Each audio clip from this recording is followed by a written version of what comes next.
बहुत समय पहले की बात है, जब समुद्र किनारे बसे एक नगर ताम्रलिप्ति पर राजा चंद्रसेन का राज्य हुआ करता था। राजा से मिलने के लिए हजारों लोग उत्सुक रहते थे। उसी में से एक था नवयुवक सत्वशील। सत्वशील को काम की तलाश थी, इसीलिए वो हर दिन राजा चंद्रसेन से मिलने के लिए उनके राजमहल पहुंचा जाता था। अफसोस, उसे हर बार दरबारी भगा देते थे। ऐसा होते होते बहुत समय गुजर गया, लेकिन लड़के ने हिम्मत नहीं हारी। वो महल के साथ ही हर उस जगह पहुंच जाता जहां राजा की सवारी जाती थी। एक दिन राजा भ्रमण कर अपने सैनिकों के साथ महल की ओर लौट रहे थे। कड़ी धूप होने के कारण राजा को काफी तेज प्यास लगी। सैनिक इधर उधर पानी ढूंढने लगते हैं, लेकिन कोई भी कामयाब नहीं होता। तभी राजा अपने मार्ग पर खड़े सत्वशील को देखते हैं। नवयुवक को देख राजा पूछते हैं, क्या तुम्हारे पास पानी है? सत्वशील तुरंत राजा को पानी पिलाता है और साथ ही मीठे फल भी खिलाता है। राजा से काफी प्रसन्न होते हैं और कहते हैं, मैं तुम्हें कुछ भेंट देना चाहता हूँ, बताओ तुम्हें क्या चाहिए? भूपति चंद्रसेन के सवाल पूछते ही झट से सत्वशील कहता है कि महाराज, मैं लंबे समय से काम की तलाश कर रहा हूँ। अगर आप मुझे कुछ काम दे दे तो आपकी बहुत कृपया होगी। इतना सुनते ही राजा तुरंत उसे अपने दरबार में नौकरी दे देते हैं और कहते हैं कि उसके द्वारा पिलाए गए पानी का उपकार वे जीवन भर याद रखेंगे। वक्त बीतता गया और अपनी प्रतिभा की वजह से नवयुवक राजा का बहुत करीबी बन गया।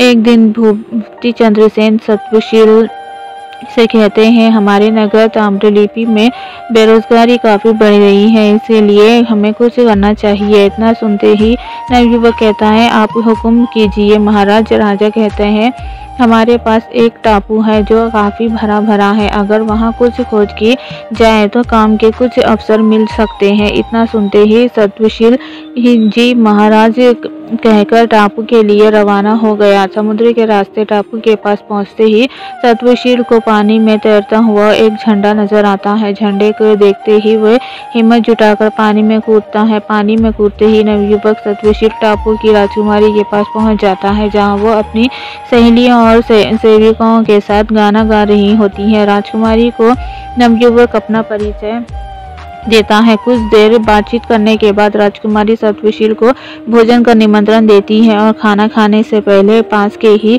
एक तालाब में स्नान करने का आग्रह करती है। जैसे ही सत्वशील तालाब में नहाने के लिए उतरता है, वो ताम्रलिप्ति महल की सभा में पहुंच जाता है।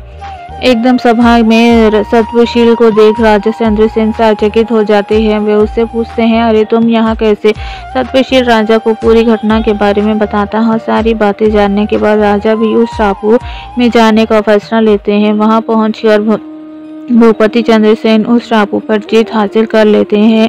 ऐसा होते ही राजा चंद्रसेन को राजकुमारी उस टापू का राजा घोषित कर देती है। राजा टापू को जीतने की खुशी में वहां के पूर्व राजकुमारी और सत्वशील की शादी करवा देते हैं। इस तरह राजा चंद्रसेन सत्वशील की पानी के उपकार को चुकाते हैं।